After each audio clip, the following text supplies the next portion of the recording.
Salam, hormatly vatandaşlar. Men şu günkü çıkışımda bizim ayal gıylarımızı kutlayacak bolýan.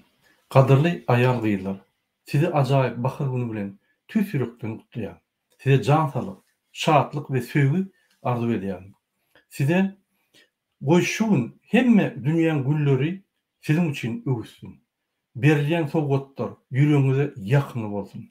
Goý durmuşyňyzda kynçylyk düşen wagty ýazdaky gülleriň güni ýyllygyna gülläp ötüşýäli, maşgaly ýyllygy we awadançylyk sizin hem ýüregiňize gyzyryp diňe şatlyk getirsin. Kadırly ayal gıylar, bayramyňyz kutly bolsun. Дорогие женщины, в день весеннего праздника желаю вам совершения чудес, воплощения задуманного в жизнь, радости и любви. Пусть сегодня все удается, пусть цветы и подарки станут приятным дополнением этого дня. С праздником 8 марта, дорогие женщины!